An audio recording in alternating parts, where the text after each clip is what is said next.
What's up, everybody? Welcome out to our Sunday night live stream. I am even shocked I'm even here today, man. Uh, COVID hit me like a ton of shit this week, and I didn't think I was up until yesterday, dude. I didn't think this was gonna get pulled off. So happy I'm here. I know you. Justin is now sick, different kind of sick, but he's sick, and I don't mean the mental kind because we know that that's already an issue. Tonight, our topic: Ephemeral Inc.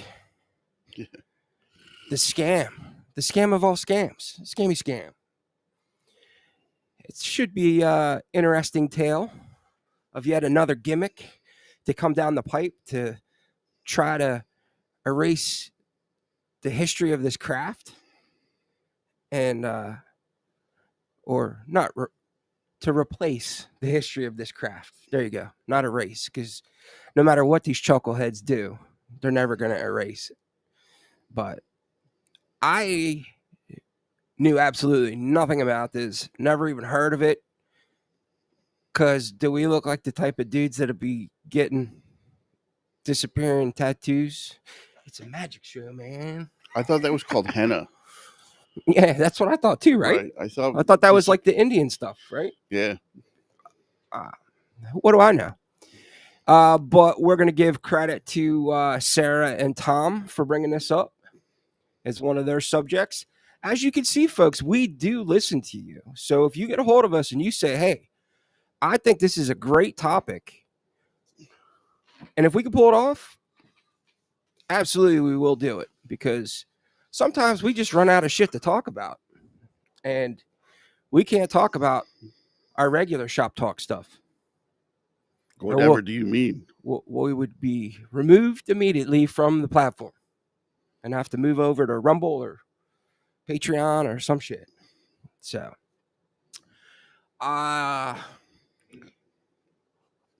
this should be cool though, man. I'm excited.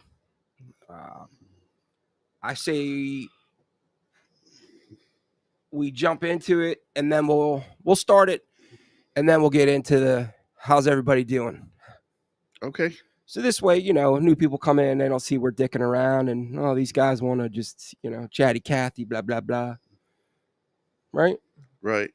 Trying to stay professional. Professional. Hey, man, it seemed like it worked last week, dude. Last week was our highest viewed live Best stream performance ever to date. So maybe we're on to something. Maybe we got lightning in a bottle, or we just picked a good topic. I don't think it has anything to do with us. Shout out, though. Speaking of us, shout out to the Painters Union of Philadelphia. Apparently, a couple of those guys actually listening to us every week. And you all right, man? Am I keeping you up? No, I just, yeah. He's sick, man. He's sick. We're going to cut him some slack today. So if he's a little less talkative, part of being a fat guy is sometimes you just eat the wrong thing, and then it comes back a couple days later, haunt you. Haunt you. All right. So, Ephemeral Inc. A somewhat failed gimmick tattoo ink that did not originally work as advertised. For the people that don't know, this was an ink that came out around 2021, and the ink was supposed to disappear between 9 and 12 months. And there were, oddly enough, people lined up to get this. And what I thought, looking at the main website that I saw, was that not only was it an ink, there were shops that they were online with it. Like, So they were. I got that in here too, man. I think it was 9. There were 9 brick and mortar shops in the United States that they had set up, hired tattoo artists to work it. And then the time I saw, I think, was 12 to 18 months. Yeah, so we're going to get into that because they kept moving the target, folks, and we'll get into why in a second. But before we do that, I am actually going to throw up a quick poll.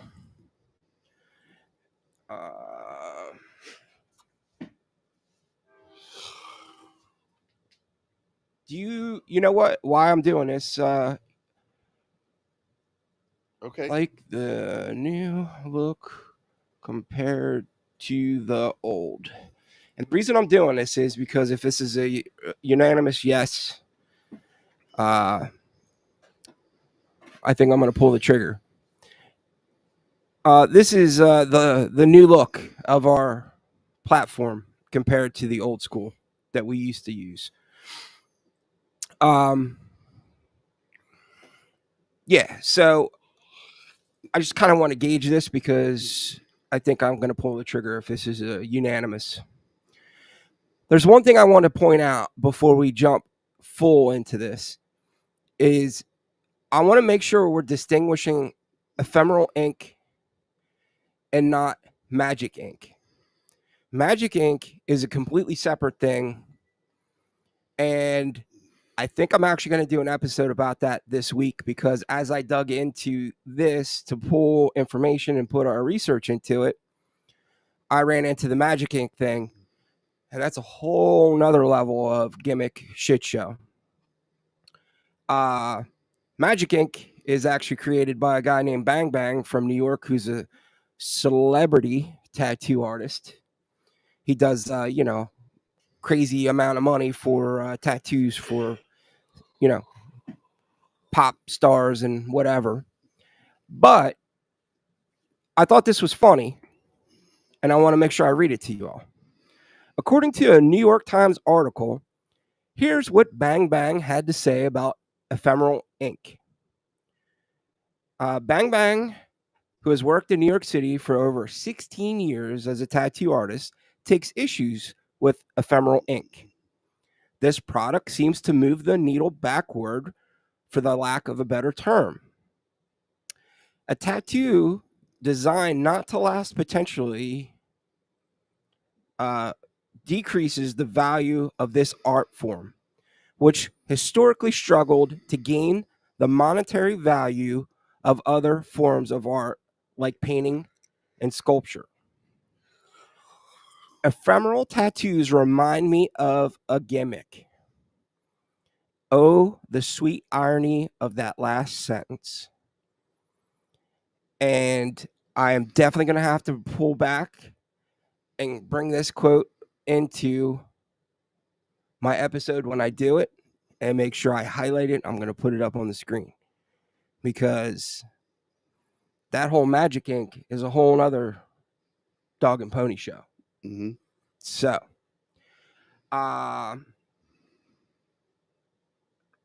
yeah, this is, I don't know, man. This is nuts. We're going to get into why we think people are okay with this. And then we're going to get into Justin and I, our thoughts. But we're going to also ask you guys what you think about this. Before we do that, though, let us know if we sound okay. Make sure everything sounds good. And if you can, please give us a quick like on the stream. Maybe it'll push it out to some more people. And hopefully we can get more people in to share the love tonight on this cool subject. So let's get into this. So people were being charged anywhere from $190 to $600 for a tattoo for what seemed to be no bigger than a palm-sized tattoo, sometimes even smaller. So you're already talking, $600 for a palm-sized tattoo. That seems a little steep already. While you're explaining this, Buck, I'm just going to excuse myself for a minute. Yeah, that's fine. Sorry. Now the tattoos are actually put on just like a regular tattoo. So the process itself doesn't change from, normal permanent tattoos to current tattoos.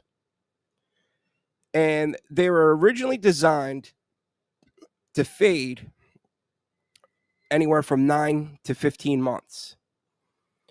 And apparently they felt the same way when they're being applied. So there really was no difference except for the ink. Okay.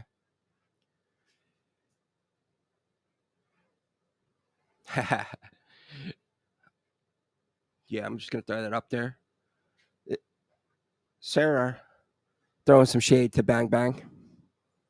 Bang Bang's tattoos disappear no matter the ink. Fine line scam artist. Ooh, Sarah throwing the shade. I thought you Canadians were supposed to be like all nicey and stuff, eh?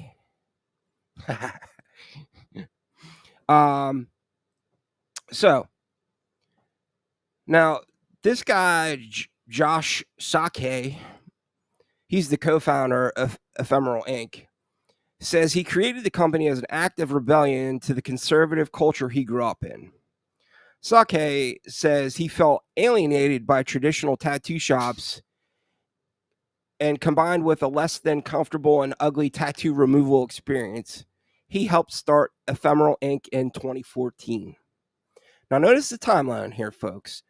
2014. Ephemeral Inc. didn't come out until 2021. These guys claimed that they did 7 years of research. 7 years. And within 7 years, you're telling me that you didn't have anyone whose tattoos didn't fade after 9 to 12 months? Seems a little sus. Now, it gets even deeper.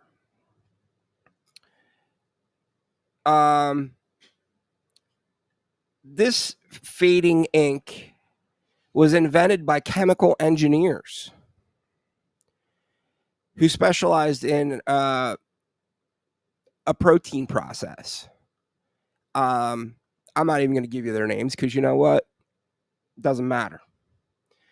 But they spent the next 7 years developing an ink that would be broken down by the body's natural mechanisms. They did a clinical study that was supervised and approved by an advisory board made up of chemical engineers and dermatologists. So, call me crazy, but shouldn't some other tattoo artists been involved in this advisory board? Maybe they were and they didn't just mention it in any of the stuff that I found, but to me, it just seems like this is nuts, man. This whole freaking thing is just nuts to me. Like I don't understand the need for all this gimmicky shit that keeps coming out every couple of years, man. Like it's I'm trying to stay neutral here, folks. Trying. Sometimes I don't do a good job of staying neutral, and I'm trying. Sake, he likened the proprietary ink technology to the way sutures work, which is like basically saying that the tattoo ink particles break down in the skin the way, like a suture or a stent would. And it would like, it's trying to say it's like biodegradable under your skin. And they're broken down by available oxygen and water in the body and then carried away by lymphatics. So I could see where the theory would be sound. Scared the shit out of me, dude. Where'd you come Sorry from? about that. You're stealthy for a fat man. Yeah. You know how you know I'm Gen X? You know how you know I'm Gen X? How? Because I'm spitting up blood and I just brush my teeth and wash my face and come back to the live stream. Dude, you're bleeding? Spitting up blood out of my stomach. Dude, you got like an ulcer thing going on, man. So that's why we're the greatest generation. No, the greatest generation is World War II, guys. We just take some tussin. Rub some dirt on it, take a lap. Yeah. All right. So to give you a minute to do a little breather, we'll do a couple shout outs. So no, but I understood when I read the article about this, the science of it. So it looks like we got Sarah in the house, obviously. Anybody a nurse? Anybody have any advice? Live stream. Triage. I feel better. Got Tom in the house, Fat Cracker in the house.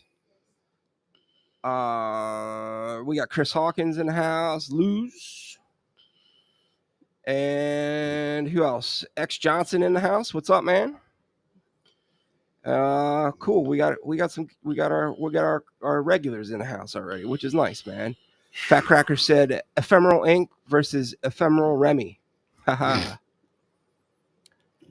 Yeah, man. I ran into that dude's name a lot while I was looking this stuff up. Sarah said she was just speaking the truth about Bang Bang. And then Tom said, I hate drama, but I have heard only bad stuff about Bang Bang. Bang bang. Bang Bang. I don't know nothing about Do you think him. you automatically, no matter what organization you're part of, except for professional wrestling or maybe stuntmen, if somebody's, you know what I mean? If you were like in the Kiwanis Club and there's Bang Bang Jones or the Moose or like whatever, you know what I mean? Wouldn't you be a little suspicious? That your name was Bang Bang? Yeah. Unless you were, you know, a wrestler. I would just be suspicious. I'm just saying. Okay.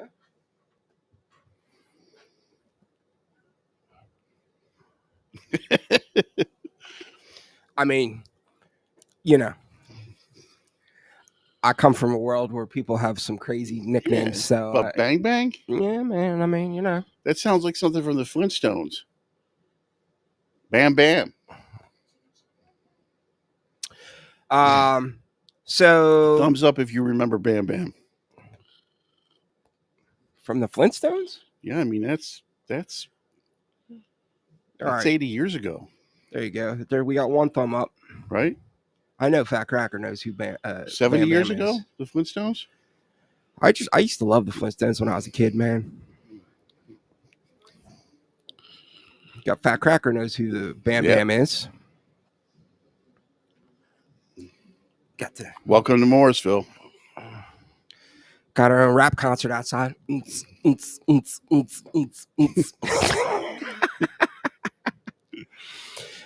Anyway, getting back to the subject that matter. Oh, I feel so much better. So they're saying that the ink is similar to the microblading ink, typically made with iron oxide that's also meant to fade away over a period of time. The ink toxin would remove itself through your body's natural ways of eliminating toxins through sweat, urine, etc. Also the same way that a tattoo laser removal works. By October of 21, so the company had only been out a couple months by this point. I think it was released February of 21. So October of 21. They'd already raised $26 million, reported by the CEO, Jeff Liu, who previously worked for Tesla and Casper. Nice. So here we go again. Big money, big corporations trying to dip their toe in the pond of the little guy. All right, so here's something that is sort of similar to this. Okay. Strikes me as the same thing. When Angry Birds was huge and every little kid wanted to play Angry Birds. We talking about the little fat birds with the slingshot? Yeah. Okay. A guy in Seaside Heights, New Jersey opened up an Angry Bird stand. And it was 3 wooden pillars with holes in them, painted with the Angry Bird stuff, with baseball, you know, softballs, with big, weird looking slingshots, right? Mm-hmm. And typical Seaside fashion, 3 balls for $10, 5 balls for $20. So by the time Angry Birds actually got a hold of this guy to make him shut down the game because of copyright, he'd already been there 3/4 of the season. Made his money. He'd already made, yeah.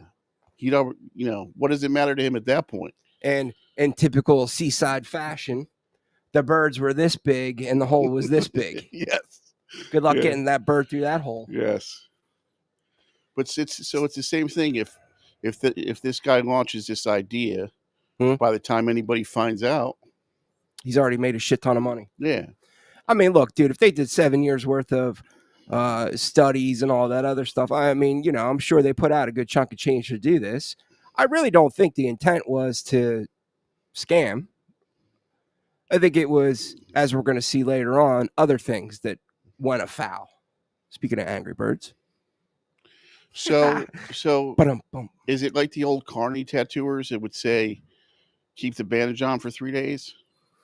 Yeah, so when you find out that it looks like shit, I'm already out of town. Yeah, Yeah, maybe. because there is a fine tradition in tattooing of you know, Yeah, I mean, look, there's been a lot of snake oil salesmen in the business, yeah. but I don't know, man. This stuff is to me is like well beyond that kind of stuff, man. When you got to create gimmicks. So you think this guy believed in this product and was proven wrong, versus just cashing on something he knew was bullshit? Yeah, And yeah. you think you give him the benefit of the doubt? I am because for all intents and purposes, it did work. It just didn't work as advertised. I mean, is that working then? Yeah, I mean, I just don't think he did his due diligence, dude. I really think while you were upstairs yakking your guts up, I was saying that, they had chemical engineers and all these other people in here, and it sounded to me like there was no tattoo artist on the advisory board. Of course not. Well, wouldn't you want their input? You're talking about bringing in a shit sandwich to their party. Unless, Well, man, I mean, wouldn't you want their word? I mean, if you were legitimate, you might want their word. That would be like me going to Ford and saying, nah, I can't even think of a good analogy. Never mind. You know what a good car analogy is? Go ahead. Shoot. I mean, it's completely separate from this topic. Did you know the guy that developed the windshield wiper did not get paid for his invention? Yeah, they made a movie about it. For like 65 years. Yeah, they made a movie about it. Wasn't it Michael Keaton? I'm not sure. I think it was like Jack Black and Mr. Mom. Ah. I saw it. I know I saw it. Beetlejuice 2, guys. Didn't see it. Oh, you know what? Pretty good. Not to sidetrack our conversation, because I know people are here for tattoo stories, but I did see the Bike Riders last night. You did? Yeah. Oh, no, I saw it in the theater. I don't. Yeah, it was good, man. There was some stuff I didn't like, but. So if you saw the Bike Riders, the scene where the guy talks about how his brother's a pinko. Yeah. That's, the original book was Danny Lyons. Was photographs with essays, right, where the pinko speech was real. That was right out of the book. Some of the stuff that Barbara said was real. See, man, we stopped talking about tattoos and we lost 2 people. Really? Two people disappeared. Are you serious?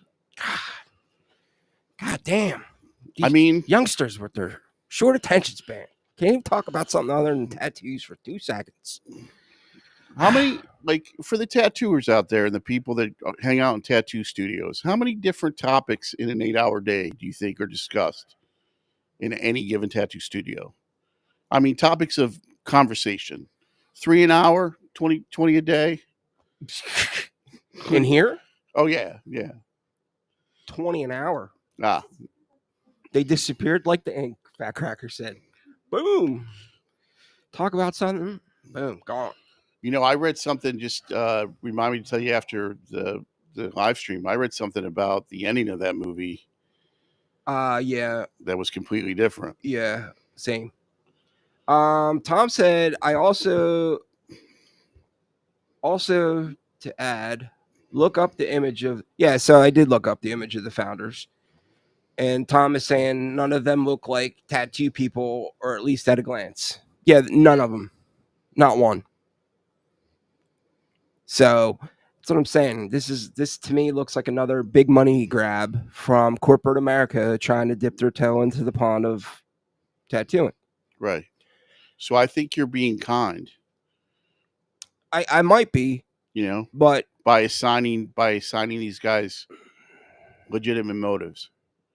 So I've talked about this before. Years ago, to start this, California has the strictest lead laws in the nation. So years ago, 3 of the big major ink companies were sued by a group of lawyers from California. Mm-hmm. Now, the inks that were national brands, well, international brands, followed the laws of 49 states in the United States. Mm-hmm. But California was so strict that they were able to get this suit forwarded. And I talked to one of the guys that ran one of the ink companies, and he said, yeah, this is what they do. They put together a concern, and they approached us and said, listen, you can go to court with us, and it will cost you, you know, between $250,000 and $500,000 to get this suit dismissed. Or you can just give us 200,000 right now, and we'll just drop the suit. And that was one of the first times that I realized that there are people that just do business like that, whether it's tattooing or whether it's anything else, that have no interest, like the sense of honor that you might feel or the sense of responsibility that I might feel in my work, right? Because that's a huge part of our lives, our work. There's people that just don't care. Wow. So we had 6 votes for the poll. And 83% of the people said they like the new look compared to the old. So somebody out there likes the old look better. Okay. Anywho, I was saying something about integrity, but looks like we'll be pulling the trigger on that. So here's the goddamn train rolling through town, blaring its horn. First red flag that I saw with this whole scenario of this, they only so by their own admission, they only use components that are FDA approved. Now, the FDA does not approve tattoo ink. And Dr. Maria Leger, a dermatologist in New York, said that in the United States, tattoo companies don't have to disclose the ingredients. Still, Dr. Leger would like to know exactly what is in the ink before deciding if it's safe. It's hard to comment on safety without knowing what's in the ink. I would also be skeptical about reassuring my patients about its safety because I don't have enough data. With regular tattoos, they've been around for a long time and we've learned about them, but this is new. Ephemeral, ephemeral. Good Lord, you know what, man? I had to say this like 25 times to myself today because every time I said it while I was in the car today, yeah, and I actually wrote at the top ephemeral, so I didn't screw it up. I mean, it is 4 syllables. That's a big word. Yeah, you know, us unread folks. Yeah. Still has not disclosed the ingredients of their ink, but a patent filed by them indicates that the ink is made of different materials, including polymers and hydrogels. So here's where I think they went into it with good intentions starts to wane. Okay. I think when I first started this, I felt like they had good intentions in the way because I think it was the way that God described it. It starts to wane as we go down the list here. Second red flag was there were originally 9 shops located throughout the United States. There were shops in New York, which I was in Williamsburg, Brooklyn, San Francisco, Houston, Atlanta, Miami, and Washington, D.C. All the brick and mortar shops that they had are gone. No longer. But you can still buy the ink online. To me, that's sus. Third red flag. And I don't know, this is my own personal third red flag. You guys can chime in here and you can also give your opinion on this. So when they would do these tattoos, they were actually using what is called a hydrocolloid patch over the tattoo when they were done. Not the typical like second skin or saran wrap. Now I know there's been like these aftercare inventions that have come along, like that look like big band-aids. The one in particular that I'm thinking of is like tattoo armor. This is not what I'm talking about. These are different.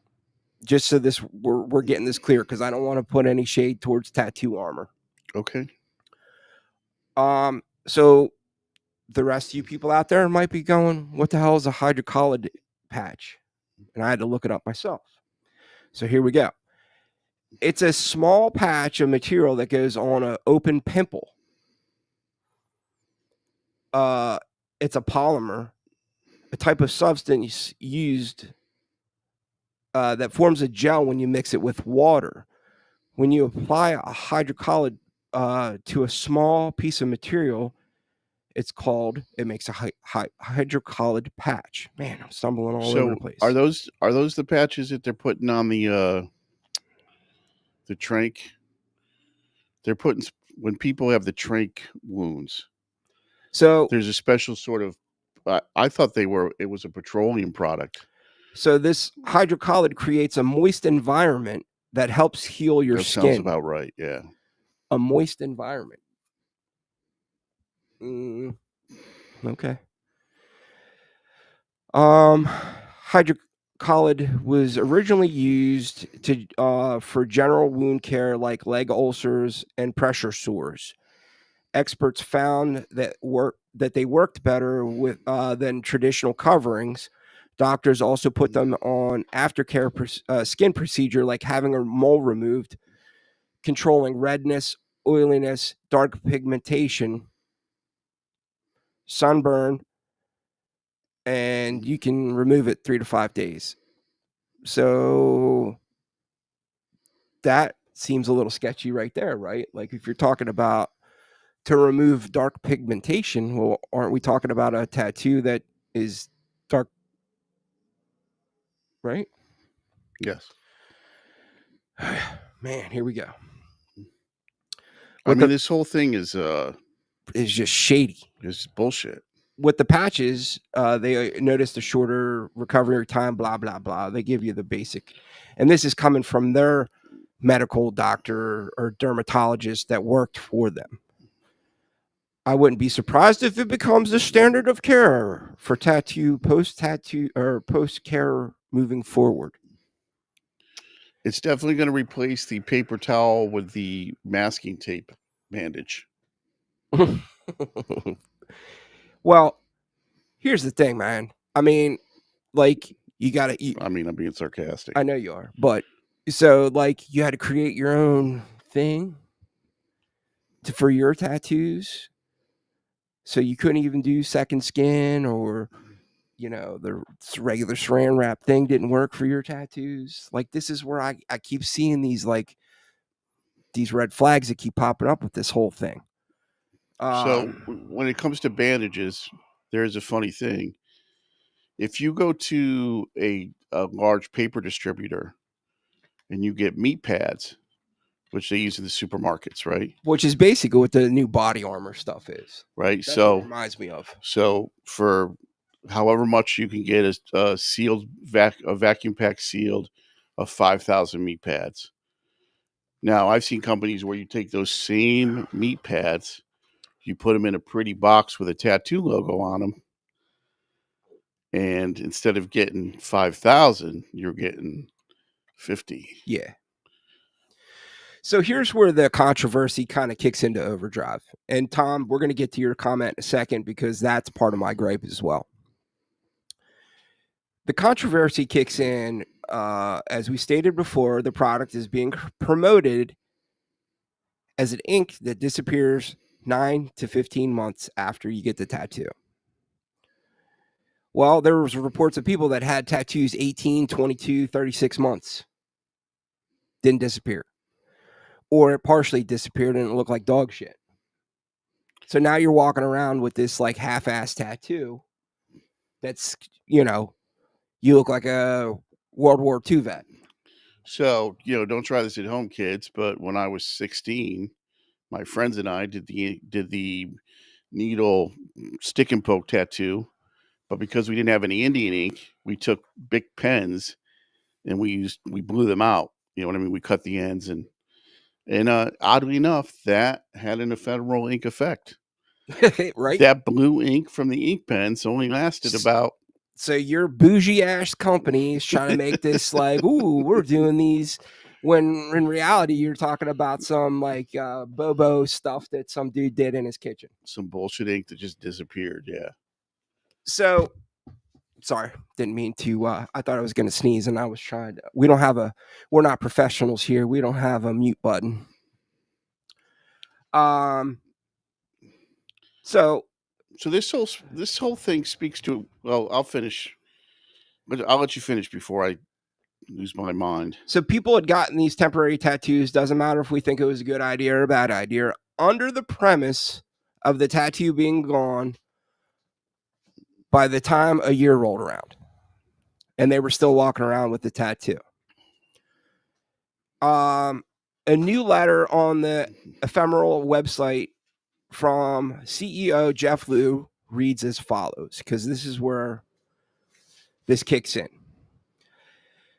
Ephemeral ink was designed to fade in about 9 to 15 months, as determined by both pre-launch case and clinical studies. Since our public launch in 21, our team of chemical engineers has made a number of improvements to Ephemeral ink to implement your requests and feedback.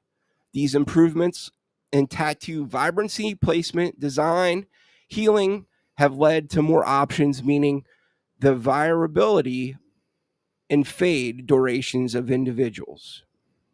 The company's updated guarantee promises that 70% of the tattoo will fade under 2 years and they will disappear eventually. The letter also promised your money back if a tattoo lasts more than 3 years. I'm sweating like a whore in church, dude. It's not in here either. It's because I'm sugar crashing from eating Swedish fish. So yeah, let's get to what Tom said, because I think this is where a majority of us are complaining. And I'm just going to throw it up on screen. My biggest gripe about this is that you go through the point of getting the tattoo, you go through the pain and get it, and it only looks okay for a few months, and then it looks like bad for the next few years until it's gone. What's the point? Like, there's so much I want to say about this, and I gotta stay politically correct. What's up, Drag? Welcome to the show, my man. So I'm not a Luddite, right? I'm not anti-technology. They want to take cosmetic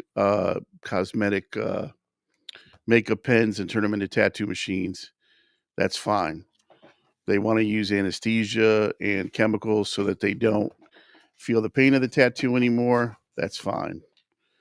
Now we want to try to eliminate the permanency of the tattoo, right? So if it's not done with a tattoo machine and it's not permanent and there's no pain involved, at what point is this not a tattoo anymore?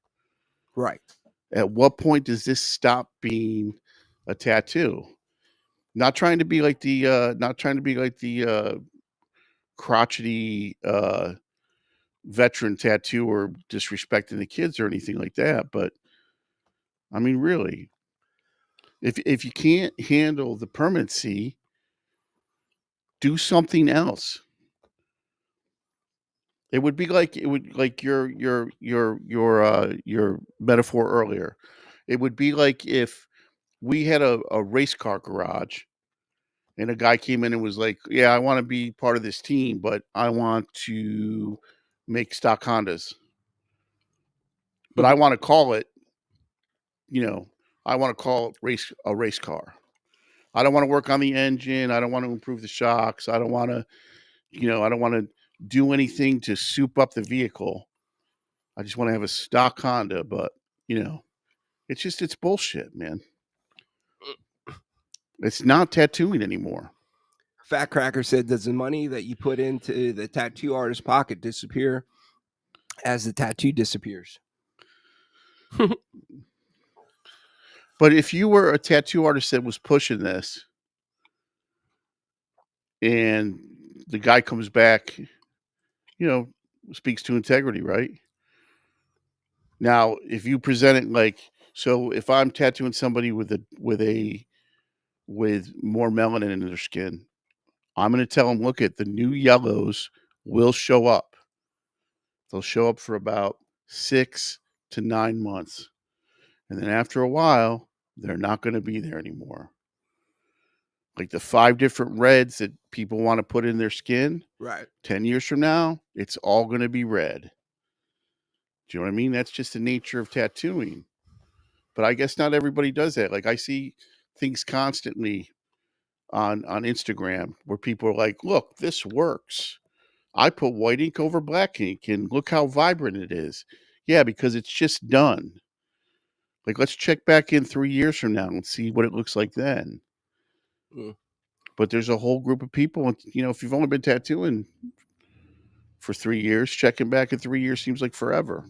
So Fat Cracker just made a really good point. More tattooing, more ink, without getting it lasered off. And then he said, I'm not into this at all, but that might be the reason. So Justin and I said this before the show started. Have we gotten to a point where we have a generation of people that have commitment issues? Are we creating things because now we have people that can't commit to what this has been about the whole time? No, the I don't permanency of it. I don't think it's that at all. I don't think it's a generational thing at all. It's like, I saw a guy yesterday on a bike. He's a member of HOG, the Harley Owners Group. You know how I knew? He had all the hog patches on his denim vest. Right? So you're that desperate. You're that desperate to be associated with something, right? Because to the untrained eye, he looks like he's a rough and tumble biker. But you just still want to keep it so safe that you're a member of the Harley Owners Group. No disrespect to any hog members out there, but like, do they?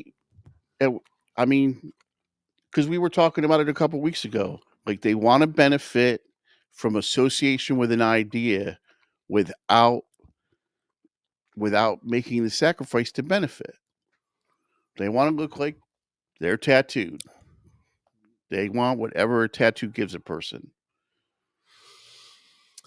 I'm trying to be the devil's advocate here.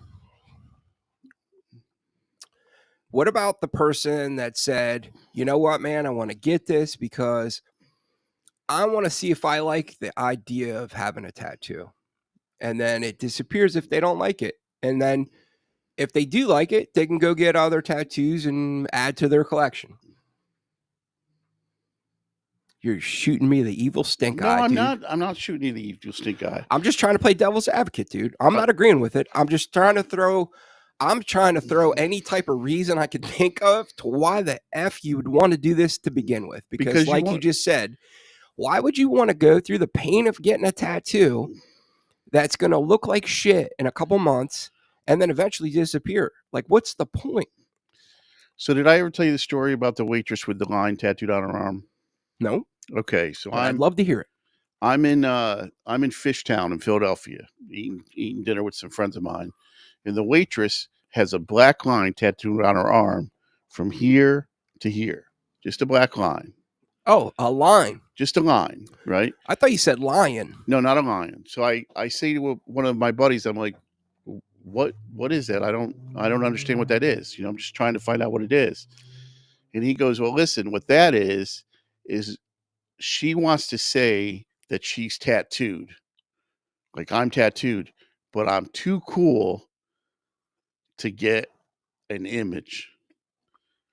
Like, it was like some kind of post hipster, ironic, too cool to get a concept, too cool to get a tattoo, but still down enough to be tattooed. And I thought, what kind of mental gymnastics does that require? Dude, and like I said, I'm not trying to be a Luddite, man. Like, if people, I mean, I can't imagine what the old heads thought when my generation showed up with, like, I don't know, with like Anarchy symbol. yeah. I got you, man. Like, so I don't want to be that guy who's like, goddamn kids. But at the same time, like, really? Sarah said, imagine getting a face or neck tattoo because you thought it would fade or disappear years later. You still have it. So I had mentioned this to Buck before I found out about this years ago. I was at the American Museum of Natural History. Mm-hmm. And they were putting on an exhibit about the changing world of tattoo. And there was a panel with Don Hardy and Tuttle and a bunch of those guys. And someone mentioned during the question and answer session, he said, I understand that they're creating an ink that will be more susceptible to laser removal. Right? Because we're going back now 25 years, 24 years ago. So laser removal was harder to get hold of. Okay. And it was more primitive. And the guy said, what do you, said to Hardy and Tuttle and Chuck Eldridge, what do you guys think of that? What do you think of making an ink that's more accessible to laser removal? And Tuttle was like, that's bullshit. That's not tattooing. That's not tattooing. Getting the tattoo with the idea of getting the tattoo taken off, that's not tattooing. I don't know what that is. Yeah, man, it's like this whole industry, separate industry, rather, wrapped around removing the permanency of tattooing versus covering. Look, I could see, getting a shitty tattoo. Maybe you made a bad choice. Maybe you were a young kid and you got some racist shit or some crazy shit that and you're gonna go get it blasted over. Maybe you got a census fail tattoo. Or that's the dumbest tattoo I've ever done in my life. Okay. A kid got, remember that band Census Fail? No, not emo really. band. He got Census. Do I look like Fail? Do I look like I listen to emo? No. But I said to him while I was getting it done, I was like, I could understand if this was an iconic, the Rush guy in the pentagram or the Black Flag bars or, but you're getting Census Fail, bro. And he's like, yeah, that's right. That's what I'm doing. But, man, like, so you get it blasted over, or maybe if it's, you go and get it laser removed, and that's the reason. But it's like we have people now that are just going on a regular and getting shit removed or covered up, or I don't know, man. It's a commitment issue, dude. I think that's what it really comes down to. Tattoo regret. Tons of civilians have regret. It's the safe way. It's safe this way. Sorry. So I don't necessarily like the do I not like any of my tattoos? Probably, right? Yeah. I have a big, weird, tribal looking thing on my arm that I got in the 90s. But over time, over the years, that becomes its own story.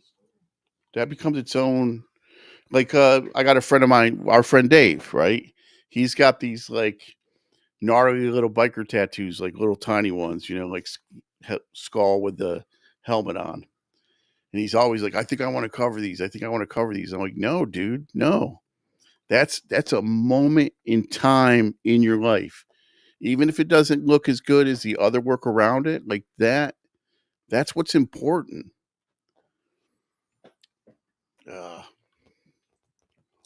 So, Fat Cracker said, Justin, I have a tattoo of a laser removal company on my face. The irony of that. Yes. Did you see the thing about the QR code? No. Does Katy Perry have a QR code tattooed on her? I think a company went on Instagram and offered $5,000 to get a large their QR code tattooed on somebody. First person that shows up. I think it was. Damn. When was that? A couple days ago. After it was the VMAs or something. So I think it was 5,000 for one person, 12,000 for a married couple, and 20,000 for twins. What was the product? I don't remember. I just ran into it and doom scrolling. See, man, I might pull that. I would. Yeah. Hey. $5,000, dude. I could use $5,000. Remember the. But then if it's like some crazy shit where you're like, somebody hits you with the barcode scanner and they're like, "Hey, why do you got a barcode for anal beads on your neck?" Dude, I might. Yeah, dude, that makes it better. Didn't a woman get her forehead tattooed with a company logo about 10 years ago? Or was that I thought that was just a meme. Was that not the woman that got the name tattooed? Nah, like she had like Taco Bell or something on her face. Yeah, like on her forehead. Yeah, dude, I think that was just a joke, though. I hope. I mean, or was it for a wrestling company? Yeah, dude, I think it was? If you did it, I hope she got paid well, man. Dude, love that chicken at Popeyes. You know what I always wanted to do? I always wanted to get a Chinese food symbol tattooed on me and then lie to people about what it meant. Well, dude, I posted one on, it was actually, I posted it on Instagram. It was one of my most liked and viewed Instagram posts to date on the Tattoos and Review Instagram. It said it finally happened, and it had a Chinese girl that had soup written in English on her arm. Nice. Yeah, I was going to get like sweet and sour chicken and then tell people, oh, this means the Bodhisattva's enlightenment. Sweet and sour kitten? Yeah. Yeah. Anyway. Last time, we don't know where your cat is. I got, We don't know where your cat is, but try our chicken. Crazy part about that, folks, is right up the street here.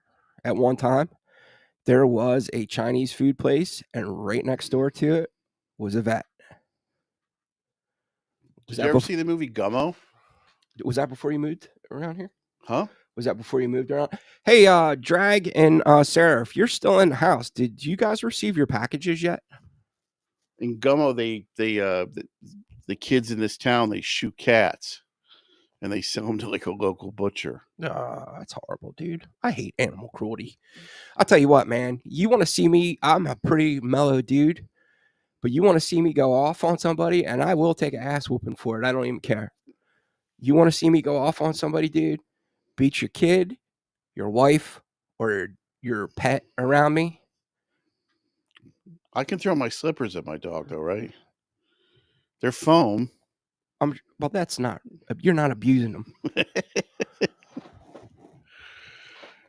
I'm just saying. Those are the things that, man, I will fucking lose them. So if you've never seen Gummo, God damn it, I said the F word. If you've never seen Gummo, I would suggest it. Fat Cracker seen it. I hate rabbits. All right, so maybe my stuff is stuck in customs. I don't know. No, didn't get through. Maybe. I mean, I should have been there by now, but I'll have to look. He said no. Drag said no. All right, cool. Just let me know when you get it. I don't know. Listen, we have this episode tonight because of, our listeners. So feel free to reach out to us if you guys have anything you want us to pick apart or talk about. As long as it's not talking about another tattoo artist's work. I'm not going to get into that pissing match with some other tattoo artists about their work and all that stuff, dude. That's not why we're doing this. I don't want to get involved in that. It's just not my thing. First of all, I'm not a tattoo artist, so I have no business picking apart a tattoo artist's work. You can because you're a tattoo artist, but I think it's sort of low rent. I just, it's not really something I want to get involved with, man, because I'm seeing that, there's a couple people out there in the YouTube world that are doing that right now, and it's turning into a battle royale on the YouTube, and that might strum up views and stuff like that, but it's also strumming up some serious negative publicity for the people involved, and I don't want any parts of that. So if I've been tattooing 26 years, right? That's roughly 7,000 days. okay, Like it's roughly 7,000 days. okay, So like let's say that we'll take 4,000. 4,000 out of the last 7,000 days I've worked as a tattooer. okay. So we're getting rid of weekends and 2 tattoos a day. So in my life potentially I've done 80,000 tattoos. Okay. Right? If anybody thinks that somebody is going to do something 80,000 times And not screw up. and every time is going to be cherry, they're that's dumb. How did you do? Why don't you let these guys know how? Oh yeah, Bull Magnolia. What? Yo. Those are my homies from Mattawan, from Aberdeen. Friday the 13th. So let them. Oh, it was good. It was great. It was great. So me and Jesse did primarily Jesse did traditional tattoos. I did mostly like bad luck devil tattoos, sort of devils and skulls and 13 sort of tattoos. And then Eva did her small. Well, we actually that's what we drew. Everybody did everybody else's stuff.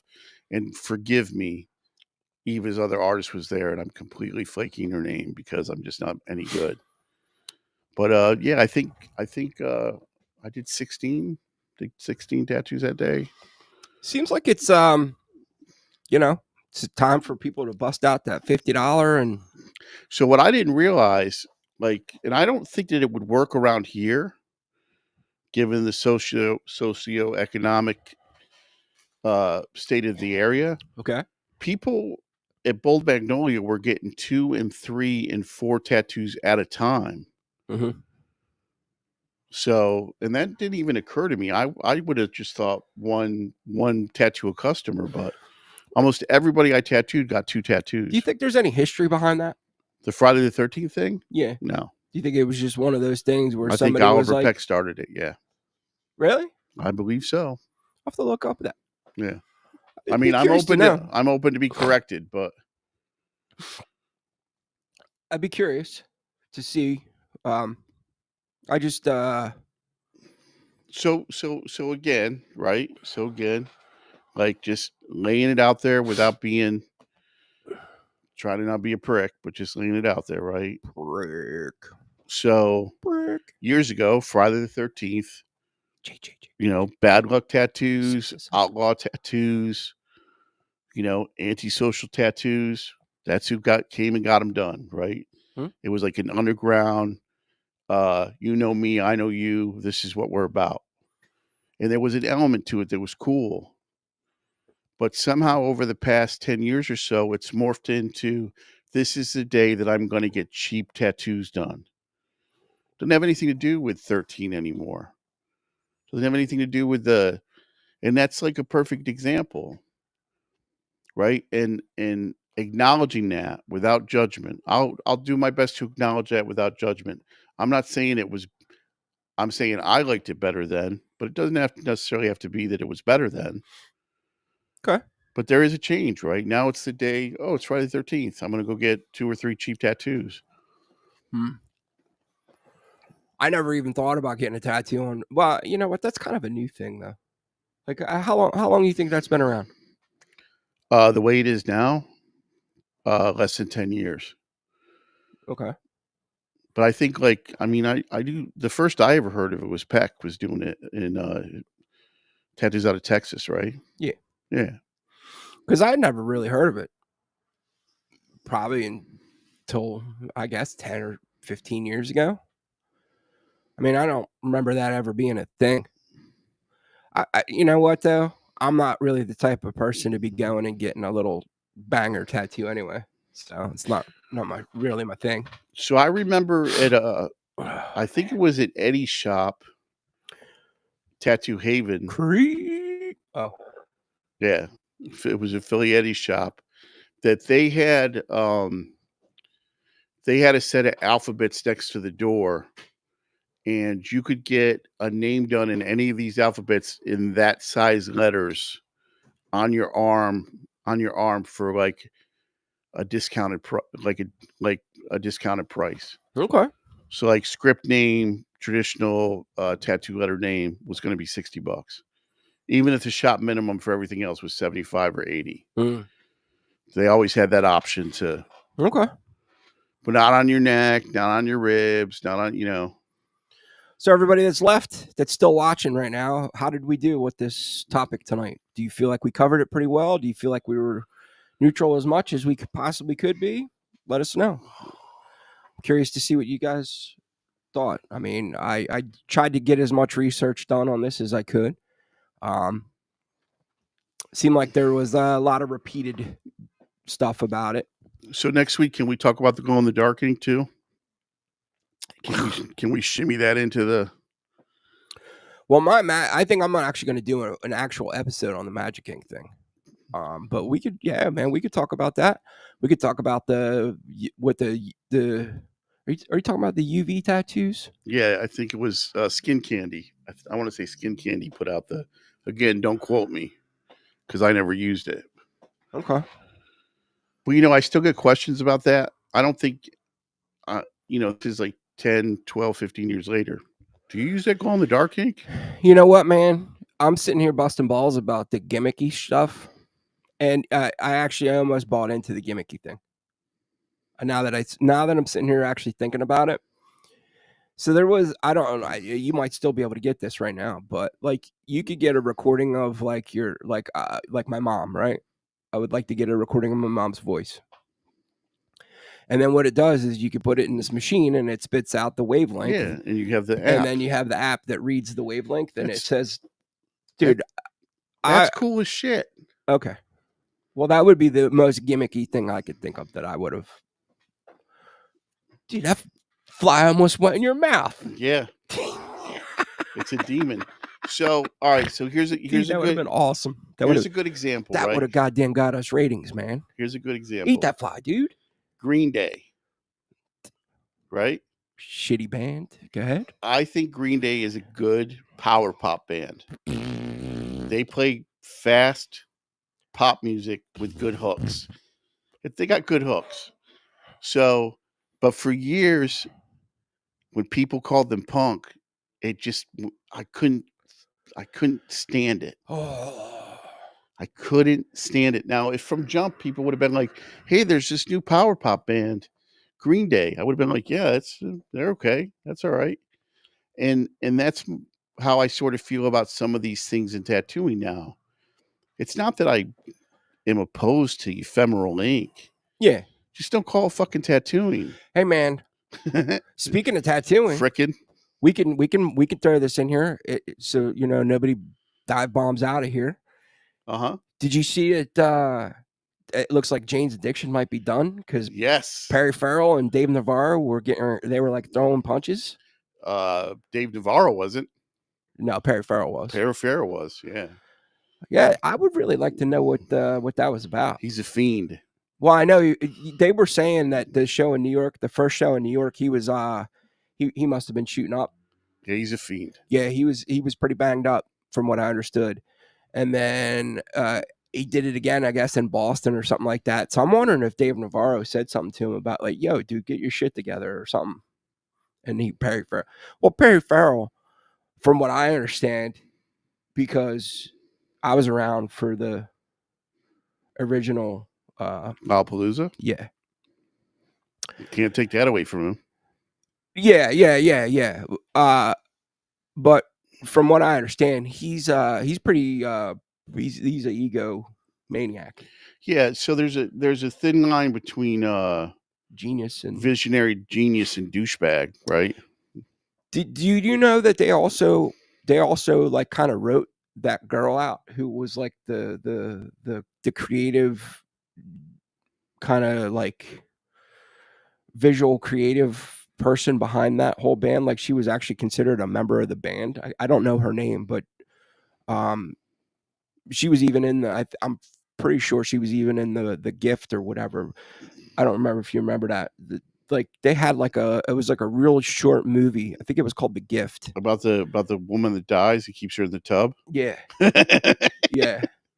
No, I don't know what movie you're talking about. What kind of weirdo watches that movie? Anyhow, anywho, Gummo. hey, dude, I was a huge Jane's Addiction fan back in the day, but to see them like, you know, throwing blows, well, Perry Farrell was, and then I saw a meme today though that was like said something like hundreds of tattoo artists line up to punch Dave Navarro in the face because of the whole Ink Masters thing, but so there's a thing that's going on in Britain, right?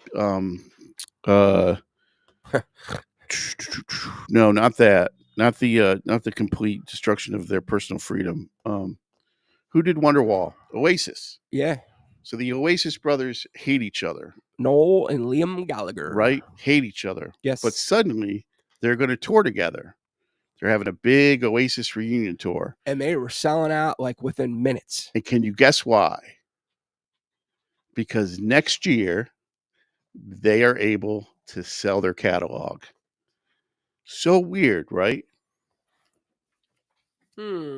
According to Piers Morgan, who is a newsman and a Interesting. Oasis fan. So whatever contracts they have, they're going to be able to sell their portions of their catalog. So in year 20, so in year 19, they're like, you know what? You're not a bad guy. Let's go out on the road for a year right before we sell our shit. They notoriously used to beat the hell out of each other on stage too. Did you see the MTV where the one sat in the audience and spit food? Yeah. Wouldn't even go up on stage with his brother. Dave said porno for pyros over Jane's Addiction. I liked porno for pyros, but I think Jane's Addiction was better. Yeah. Lau, he tattooed Liam Gallagher. Is Liam the dick? I don't remember who's who at this point. The one plays guitar and the other one's a singer. The other ones, the other set of brothers that were like that were the dudes from the Black Crowes, but they want to put in their shit aside and finally the Kinks, right? They couldn't stand each other by the end. Yeah, another set of brothers that couldn't. Yeah, they just. And you know, we sound just like the Beatles. You know, well, see, you know, a lot of people don't realize that, man. You know, you're on the road, dude, and you are like with each other all the time. It gets to the point where you're just like, I remember the first time I got off the road, man. I was like, don't none of you all call me for at least 3 months. So you know the Ramones song, "The KKK Took My Baby Away"? I don't know. So Joey the singer had a girlfriend, and Johnny the guitarist stole Joey's girlfriend. They were like the two of the longest members in the band after Dee Dee died. And Joey was way more liberal than Johnny was. And so that's what that whole song is about. He stole my girlfriend. And after that happened, Buck, I mean, they still toured together. I think maybe even Johnny married Joey's ex or whatever. Mm-hmm. And it was like he stole the girl from under Joey. And they toured together for another 20 years. I mean, that shit's been going on since Moses wore short pants, dude. You know what I mean? Like there's I went tour with the dude who stole my girlfriend. There's tons of examples, dude. I mean, what the Layla? Yeah. Well, that was different because they weren't in the same band. No, I know, but they were still friends. Best friends. Yeah, I mean, you know. And then you're shagging his old lady. Come on now. So Dean Martin said to Jerry Lewis at one point the argument that ended their career together because they made a dozen movies together. He said, "You're nothing but a dollar sign to me." Who? Jerry Lewis said that to Dean Martin? Dean Martin said that to Jerry Lewis. Okay. Because they were like a big movie. Yeah, but I heard Jerry Lewis was a dick. Yeah. So, whatever. You know, man. You know who else was a degenerate? Mickey Rooney. Little Mickey Rooney? Little Mickey Rooney, who went out with Julie Garland. Well, Tom said, oh, God, not an Oasis. I can't escape it. Yeah, dude, I saw the people over there in the UK were like, it was all like a bunch of 40-year-old dudes, 50-year-old dudes out there like running around in their British Knights sweatshirts and their whatever, trying to buy their Oasis tickets. Yeah, at $500 plus. I mean, I think they're crazy money. Yeah. Yeah, dude. Well, you're going to spend all that money and then the show's never going to happen because they're going to wind up beating the bejesus out of each other on the first night. And then the shows 2, 3, and 4. Or I think I think they're up to like 3 shows now or whatever. But anyhow, man, I hope. So just a quick aside, Cream played the original Cream. Jack Bruce, Clapton, and Ginger Baker played. I was gonna say you knew. Oh, I love Ginger Baker. Okay.